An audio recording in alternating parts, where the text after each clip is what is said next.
I've arrived at my Wales campground, and now this is going to be quite a social stop. I'm catching up with two couples who have YouTube channels. I meet up with Jamie and Stacey, who live full-time in a caravan. Welcome to our little house. I love the photos. That's a nice personal touch. Well, yeah, cause I think because it's quite an old van, we kind of wanted to, I guess, jazz it up a little bit. Do you know what I mean? But yeah, well, that's it, isn't it? It's home. So the dog has her little palace down here, so where she lives. And yeah, that's what I mean about the bunk and stuff. Just with extra kind of, we're hoping eventually we're going to actually remodel this a little bit and put actual worktop on top, so we've got a bit more space. Nice. See, I always know that I'm in England when there's I know. something in the sink. It's hilarious.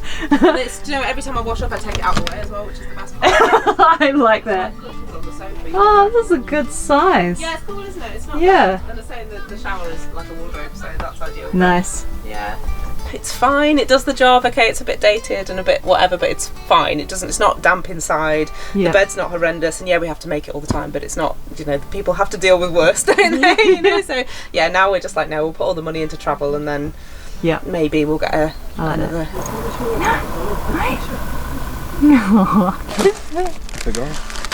Have you met many people who do this full time, or? We've not met anyone else that does it full time from the UK, no. I mean, we met one couple who get away every weekend, like even through the winter they do, but again they've still got a house, and there's a lot of people on site here who have like the season pitches, so they're here for pretty much 6 months of the year, but then they go back home.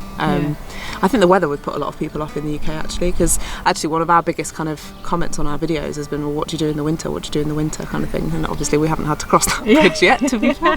My folks maintain upgrade properties, so we were able to sort of go and help them with properties, and we ended up going all over Scotland and wherever the things needed doing, and so we always had somewhere to go to, which was really handy this winter.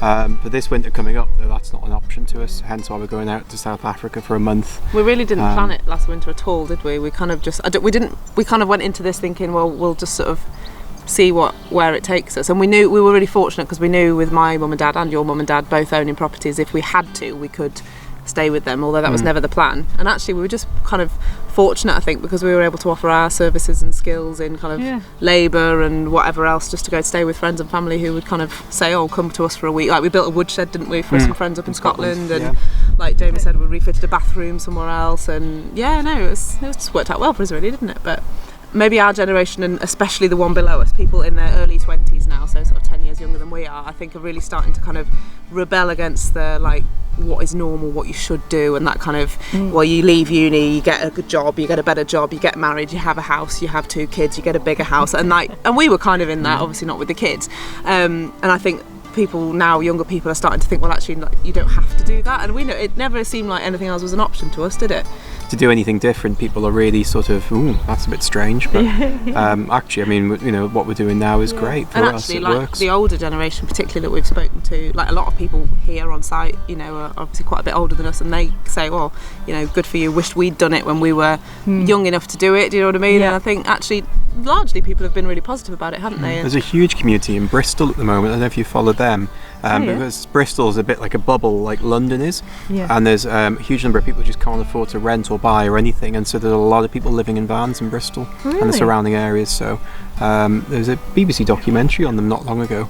With contracts nowadays, I mean, a lot of people are on 0 hours contracts, so you've got no security. I mean, your boss could turn around tomorrow and say, right, we don't need you anymore, and if you've got a mortgage to pay, that's a huge stress on you.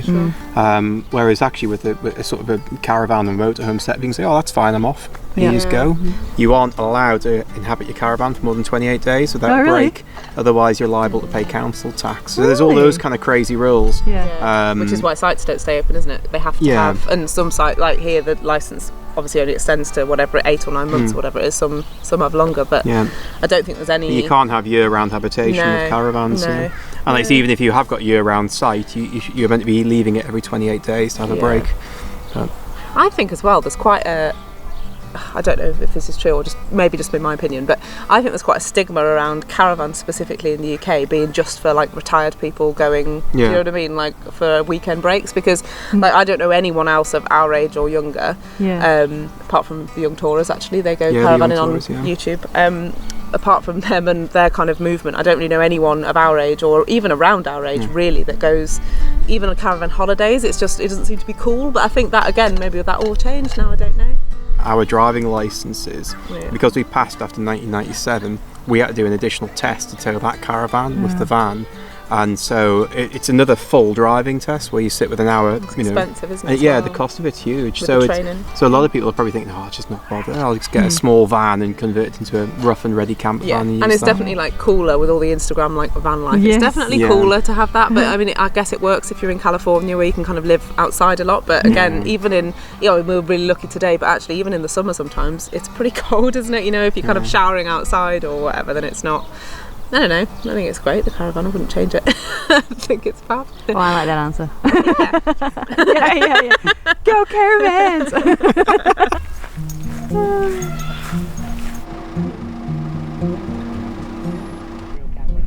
And then Bob and Jenny arrive with their Bailey loan.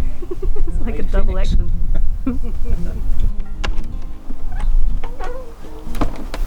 So we had this sort of layout years ago, so we're sort of used to it. We've got puppies in a crate. Just chilling. So you started off with a little one, then one about this size. Now we've got a 7.5 metre long one, single beds, and this is really, we wanted to see whether we could go back to something this size. Because you've got to make the bed up. That's the main thing, and the hassle every night of doing but that's not my job. So good stuff. It's a nice social area because you turn the two chairs in the front round, so you can sit six. So we've been sitting 6, 7 plus Poppy plus another dog we had in here. Perfect. Yeah, so it's great for that. Shower's fantastic. But I'm still slightly obsessed with the idea of having a separate shower. So anything that has a separate shower, I'm like, that's good. Where are you going down there? We don't want it to be like, it's like a BBC documentary. Don't get your wind thing in it. Wind thing, yeah. Hey? What's going on?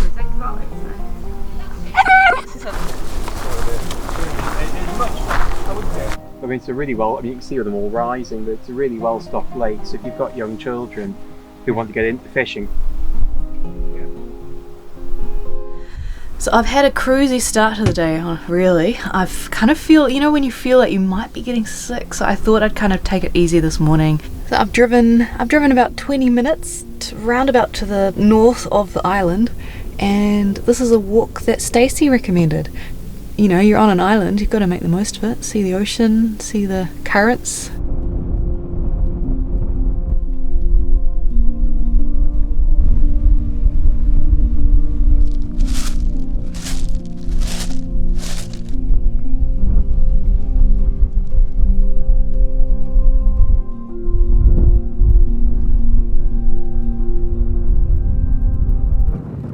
To have picked a very windy day to visit this place, but it has a wild beauty to it. Great thinking day. Go for a walk and have a daydream.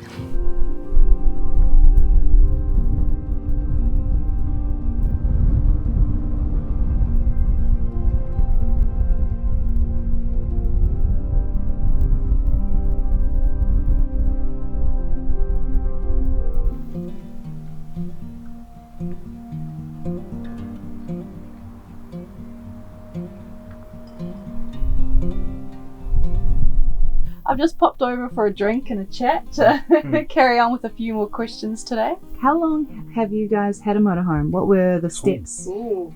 Yeah, we first got into motorhoming.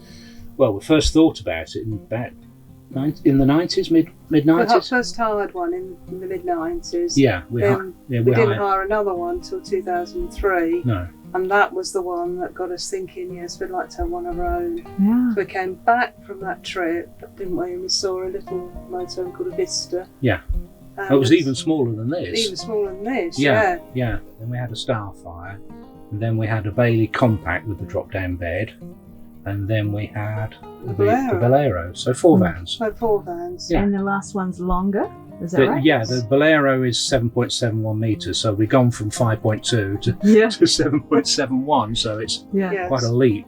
And how do you find the differences from a compact to a longer motorhome? Well, that's one of the things we've sort of been thinking about on this video is, how will we get on with the smaller van? The great thing about a smaller van is that you can get into car parking spaces, so we can go out during the day without worrying about where on earth we're going to park when we get there. Yeah. When we go out in our own Bolero, you're always thinking, is there somewhere I can park? Can I get in there? What am I going to do? Yeah, it's always having to turn around that always worries me for some reason. You don't have to do it. Well, I know I don't have to do it, but if we start going down a really narrow road and it's the wrong one, with this van, you've been able to turn it around so easily. Yeah, and it's like being in a car. You think, I've gone the wrong way. I'll just use that road and I'll turn around in there. Yeah. In the Bolero, you have to sort of plan it. You think, where's the next roundabout? And you go all the way around it. So I think that's the major difference. Of course, the trade-off is that when we get back to our Bolero, we can just crash in our single beds. And I guess my next question is, I know you have a home and then you travel from the motorhome. Yeah. At the moment, what would you say the percentage is that you're home versus on the road? Yeah, during the summer, we're probably away 2/3 of the time. I would have said at least. Yeah. We'll go home for something like 10 days maximum. Yeah. And Get stir crazy. Yeah, we're home more in the winter. Yeah. Aren't we? November, December. Yeah. We normally just go home to take probably to the grooms, us to the dentist, or get haircuts or something like that. Check the mail. Buy some clothes check the or mail. something. Yeah. Fight my way through the mail to get to the mail. Cut the grass. And that which is normally. Awesome. I think I told someone it was a biodiversity area, my lawn. Oh. That's awesome. It's at least that, Yeah. Do you miss it in winter? Well, we still use it in winter. We do go out in winter. Just time it with the weather. Well, our winter actually is not really that long, is it? Think about it. We get to about Christmas, December time, and normally the weather's been okay up till then. You get sort of a brief spell, perhaps end of January, February, and March is normally all right. So I don't think we have particularly bad winters here. No. Touch wood. Yeah. Well, we haven't in recent years. Not recent in the years. past, we've had some really cold winters, but But the vans can be heated. Yeah. Double glazed windows. Yeah, that's right. Warm. Do you find you have to pre-book ahead at the campground? We're terrible for pre-booking, really, aren't we? We're not a very spontaneous pair, really. We like to plan everything. So often we've booked sites a year in advance. Wow, okay. As soon as we can, we often sort of plan out a route. Not to say that we always stick to that route. Yeah. We like to have sometimes. Yeah, sometimes we think, I don't want to go there, we'll go over here. Yeah, that's the beauty of the Caravan and Motorhome Club. It's very flexible that you can change sites, provided obviously they've got space. Yeah. So on this last tour, I had to change a site, and it did it in a matter of minutes. Oh, so that's great to be able to do that. I don't think we like the stress of not knowing where we're going to be sleeping that night. Yeah, fair enough. Yeah.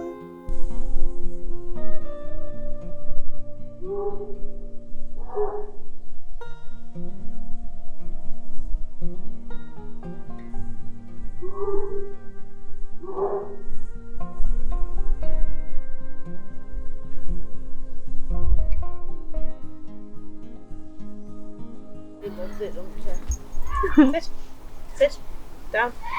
All the way. Ready?